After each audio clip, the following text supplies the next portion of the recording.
Prepared for a cheating scandal on The Young and the Restless. No, not date one. In addition, Tucker's plan, Victoria's revenge, and Sally's option. There's a lot to discuss as Young and Restless enters November sweeps. Let's jump right into the heartbreaking moments before, during, and after Chelsea's suicide attempt, portrayed by Melissa Claire Egan and Jason Thompson. Being right here for you.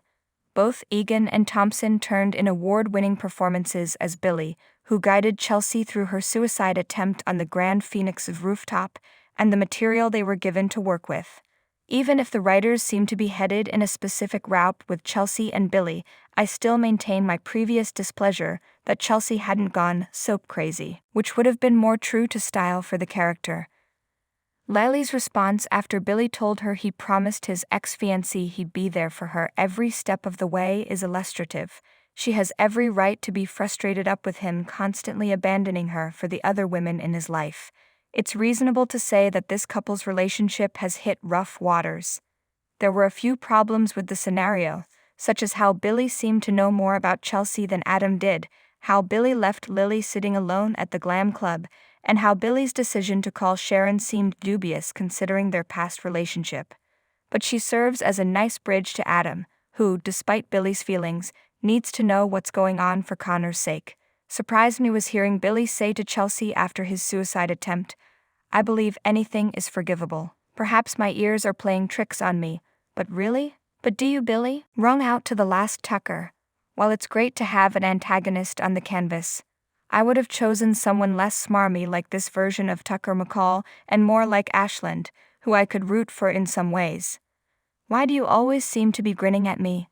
His motives aren't quite clear to me, but the fact that he wants to give Devon Chancellor and Ashley Jabbat as gifts doesn't make me feel any warmer toward him or his potential relationship with Ashley. However, it was entertaining to see them go at it on Friday's program. That's unbelievable. In order to facilitate the plot involving Diane and Tucker, the Abbotts must be simplified. After Phyllis was vindicated in her suspicions that Diane was being dishonest, it's hard to see how Jack could have ever sided with Diane over her, especially since he'd just gotten back together with Red. Seeing him try to spin recent events in a way that allows him to keep blaming Phyllis, without mentioning Nikki or Ashley's involvement, by the way, while still moving closer to absolving Diane was mind-boggling.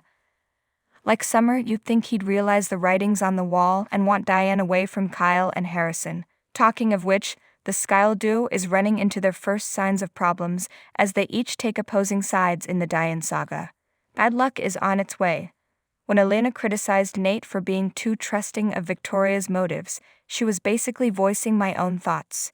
He's placing too much faith in the Newman, who clearly places a high value on his loyalty to her, but hasn't yet been subjected to any suspicion herself. Would she turn on him to protect her career or her loved ones? Indeed she would. If the agreement doesn't turn out as well as they expect, they can get their comeuppance. Karma is on the horizon if Nate gets in over his head and Sally enters the game with her brilliant ideas. The other unknown is if Elena will accept him again, perhaps for a while, but they're clearly not on the same frequency, and she may find herself drawn back to Devon. This leads us to the next infidelity scandal, which involves not Elena and Devon, but embarrassing soapiness. There will be a passionate kiss between Devon and Abby.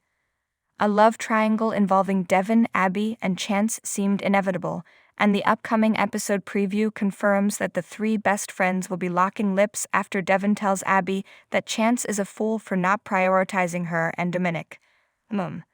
While Abby from her days as the naked Harris would have thrived in such an environment, she now looks more suited to a wealthy spouse who will treat her like a princess. Although Devon seems to be a good match, I'm concerned that the two of them would be completely uninteresting together. Eventually, though, I predict that Chance will be back on the market, and when he does, I will have the perfect woman in mind for him. Suitably, she was the wonderful wife of his late partner in the Geno City Police Department. Did you notice that the other night, when Chance looked like he could use it, Sharon brought him a pastry? I did. Spoilers for The Young and the Restless suggest that Noah and Audra will have a furious argument in the coming days, which is more infidelity news. From what we've heard, these two have had a fiery past together, so there's a strong likelihood that this encounter will end with a kiss, if not more. Allie, pay attention. This is Sally's final option. After losing her job at Newman Media, Sally must make many choices, the most significant of which are where she will work and with whom she will socialize. There's a good chance she'll end up working for Chancellor Winters as the authors continue their game of musical jobs. As doing well, there would be the ultimate payback to her previous employer, who dismissed her, Victoria, who also happened to be the lady who organized a takeover of Devon and Lily's company. Even while the program has given Allie fans reason to be optimistic about Sally's future with one of the men, it still doesn't look like Adam and Sally are quite ready to take the next step in their relationship. At this point, Sally will likely choose Nick over his brother since she sees greater potential for drama in doing so. On Friday's episode, Harrison complained of feeling ill, and Diane later discovered that he had a temperature. What that implies is not lost on any of us. Soaps will have more on this next week.